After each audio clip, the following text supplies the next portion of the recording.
Peace. This is a meat and potato sorcery production starring myself, the Water Alchemist, and today's topic for the occult family is the arrogance of the right-hand path. Now, when people look at the left-hand path, they always take the approach that it's arrogant because it puts the self in the driver's seat. There's arrogance in a lot of people, but none more pervasive in the right-hand path community. Now, why do I say this? I say this because let's say that you want to get involved with the left-hand path and you put yourself first, your needs, your wants, your desires.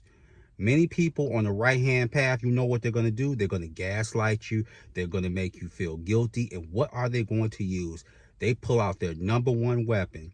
Oh, well, there's consequences from the universe, the threefold law, the karma. Don't do this because if you do that, if you stand up for yourself, what's going to happen? That's going to come back to you 3 times 3 times 3, which is a ridiculous assertion. And then if you notice it, always notice that some people, not all, because I don't want to demonize anybody, so to speak, but a lot of people on the right-hand path will be like, well, that's not going to work for you because, see, I worked with Lilith and, you know, Lilith only deals with certain people. Let me say this. When people start to talking like that, ask them, why didn't it work? Be specific. Let me tell you, every demon or spirit, they do have their own personalities. But usually if they don't want to work with you, this is what they do. They're either going to ignore you or they will give the intelligence to another spirit. And y'all may be a better fit for each other. So yes, there's fits too on the side. People just think like spirits or demons are in stasis and they don't have nothing to do until they get this so-called, you know, incantation from some human. No. Right-hand path practitioners seldom talk about what they did. And I know they're going to take a lot of stuff from like Franz Barton. They're going to take from Raymond Buckland, The Complete Book of Witchcraft, which is good if you're starting out. It is a good book. Or they're going to take from other various texts, especially the older grimoires. And what will end up happening, that arrogance will rear its head. Don't believe me? Say, I don't want to really deal with the right-hand path. That's more or less for you. And then you're going to see the arrogance and the entitlement come out no matter how far back you go with this person.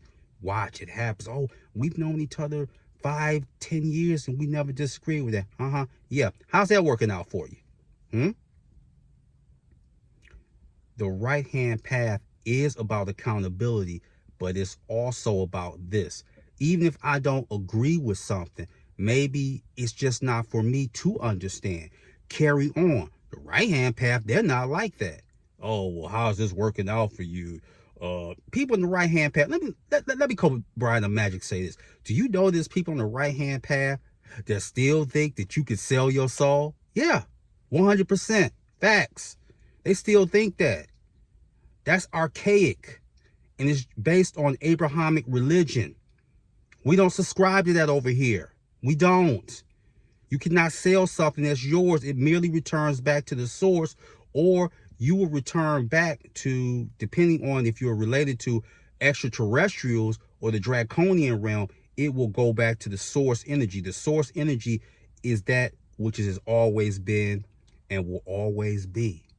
And people in the right-hand path, they're spreading fear. I wonder what other community spreads fear. Wow. Got to think about that one. Should you be leery? Yes. If something doesn't feel right for you, we always say this. If it don't feel right to you, simply don't do it. But if it feels right to you, pursue it doggedly with everything that you have in the core of your being. And the right-hand path is never going to let you do that. They're going to scrutinize. They're going to talk. Some of them will even have the audacity to talk to you like you're some 14-year-old or whatever. And, oh, you want to get into that? Well, maybe we need to have a conversation. Conversation about what? No. The arrogance of the right-hand path will unveil itself when you try to unapologetically Be the real you, especially that real you that's always been there, either as a teenager, even when you went to the church or the mosque, or even when you were married, or even when you came from some family where somebody was this Bible thumper. It's always there. Let the left help it to get out, because if you don't, it's going to get out anyway. So with that, that is your meat and potato sorcery for the day. I'm the Water Alchemist. Your water, my friends. Peace.